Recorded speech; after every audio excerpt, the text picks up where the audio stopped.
Hey there everyone, I'm Ash Bullington and you're watching The Fifth Quarter, where we talk about all the things happening around the greater Houston area and the high school sports scene. And I'm very sad to tell you all that the UIL Boys State Tournament has been postponed until further notice. Yes, I said postponed and not canceled like the NCAA. So this weekend you will not be crowning champions, but that doesn't mean that we won't have reactions from San Antonio, as our producers Robert Sheik, Wirt Fasold, and Matt Bragg were all on the scene in San Antonio.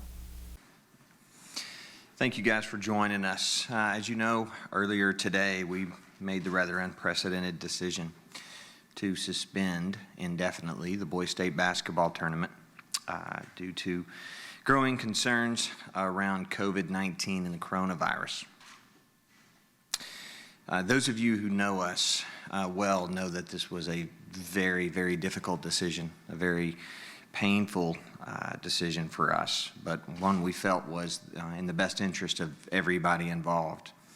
Over the past several weeks, we've been in regular contact with the Texas Education Agency and other state and local agencies related to these concerns in preparation for all of our events. As the situation has escalated over the last week and a half, I've been in daily contact with TEA and with these other agencies so that we could stay abreast of the most current information and make informed decisions as best as possible. This is a situation that is changing very rapidly.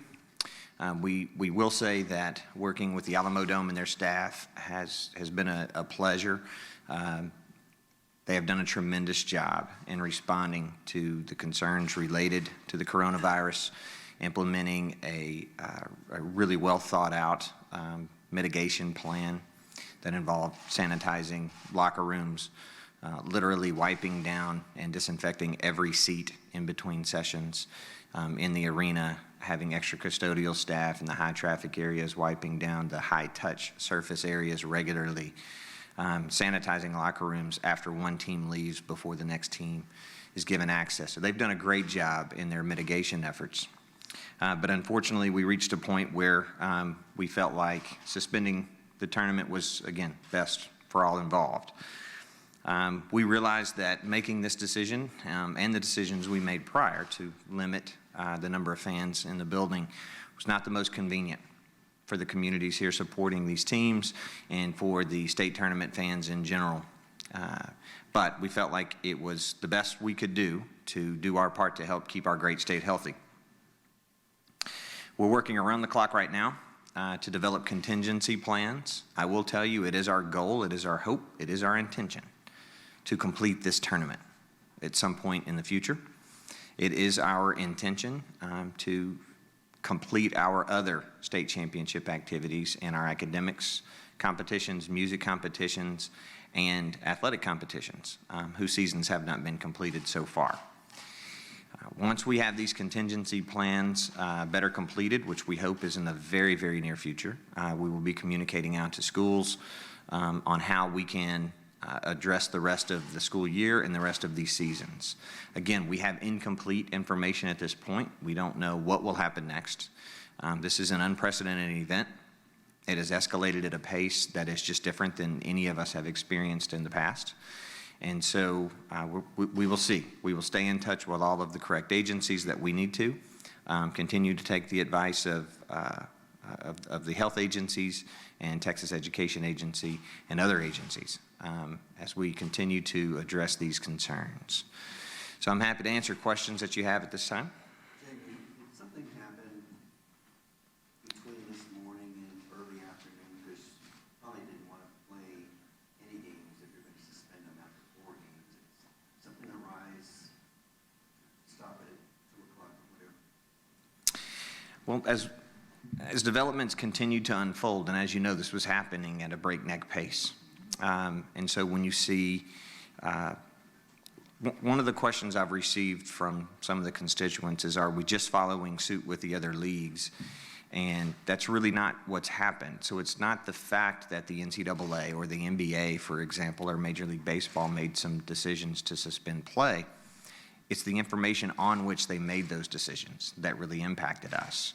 And so as you continue to see concerns, you continue to see travel restrictions, you continue to see limited crowd events, you continue to see sporting events across the country shut down. Sporting events where you already have crowds in the gym and teams on the floor warming up, and all of a sudden the event is canceled.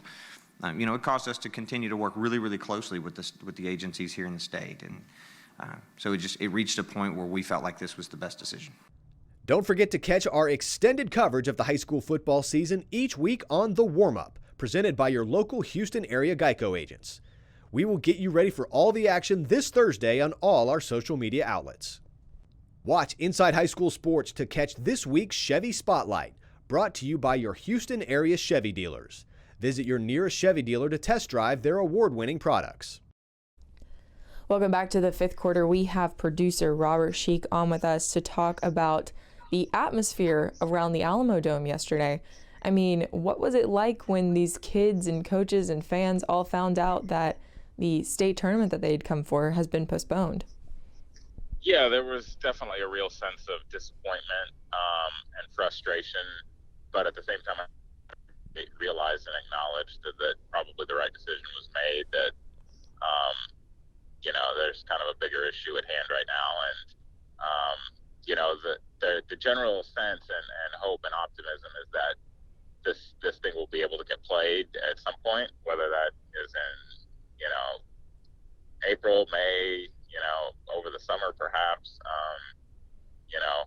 I think there's that hope and sense, and the representatives from the UIL spoke about that too, that these kids have earned the opportunity to have that experience of playing, for a state championship at the Alamo Dome or a similar type venue, and the UIL is going to do everything in its power,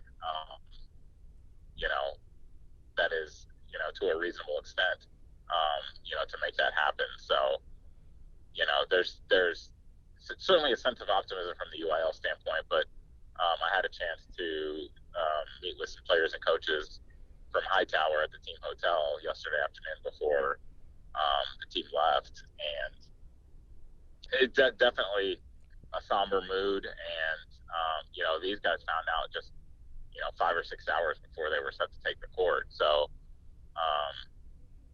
it was definitely they were still kind of in shock, I think might be a good way to put it. The realization was kind of hitting in that they weren't going to be hitting the floor last night. But I think the general sense was, there's really not much any of us can do about it right now, other than just kind of all try and take care of ourselves and wash our hands. So, that's really kind of the general sense that I got yesterday. And do you see there being any repercussion if they're not, if this goes on a few months to where they're not able to possibly get it in until later on? Yeah, the UIL deputy director representative who spoke yesterday, was half joking, but also serious in that, the start of next basketball season would probably be too late to be playing the championship for this season. But if it can happen, if the state and local health officials will approve it to happen, then it will happen. And if those health officials don't give the go ahead, to the Texas Education Agency, the UIL, and those folks, if those folks don't give the go ahead, then it's not going to happen. But the hope is that if this thing gets stopped now, gets stopped in its tracks sooner rather than later, then maybe it can be played down the road. And now, when that, I don't think anybody really knows yet. I don't think anybody really knows exactly what's going on, but that's kind of where it sits right now. And what will be on Chevy's Inside High School Sports, because we will still be having the show this weekend? So we will have some reaction from players and coaches from some of the teams that did get to compete at state. We kind of have been trying to track some of these teams down for interviews. It's obviously been tough. We were in San Antonio. Some teams, were just pulling into Houston and got told to turn around and whatnot. But we will have some interviews with players and coaches on this. We'll hear some of those sound bites that I referenced from the UIL representative. We'll let everyone hear that part of that press conference for themselves. As well as Adam Coleman will join us to kind of talk about, the impacts, the impact this is having not only on state, but potentially spring sports and the football season. You're talking about, this is time for coaching hires and stuff like that. Spring practice is right around the corner. Well, if school districts are closed, it's kind of hard to hire a football coach who, is one of the more high profile positions in any school district. So, there's a lot of other, fallout, I guess, from all of this. So Adam Coleman will join us to talk about that. There were a few games played actually yesterday before the suspension was announced.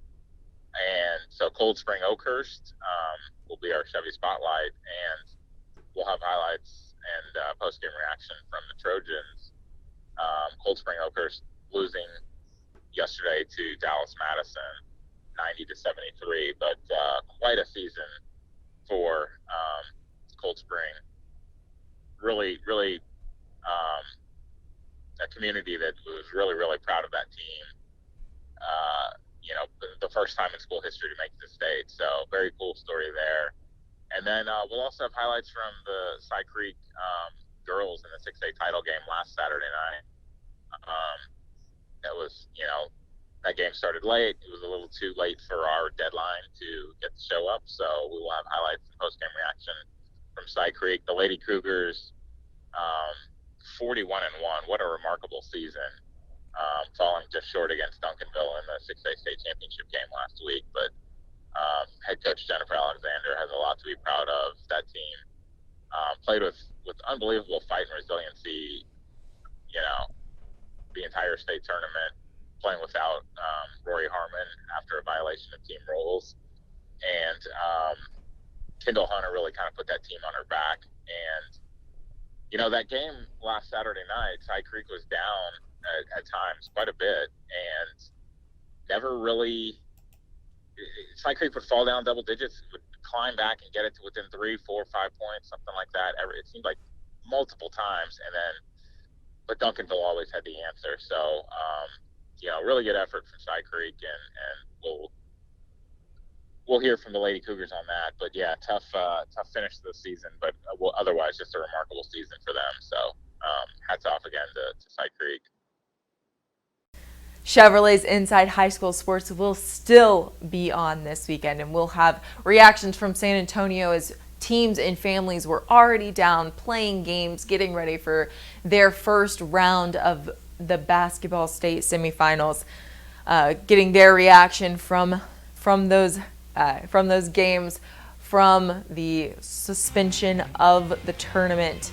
But we'll have that and so much more on this week's Chevrolet's Inside High School Sports.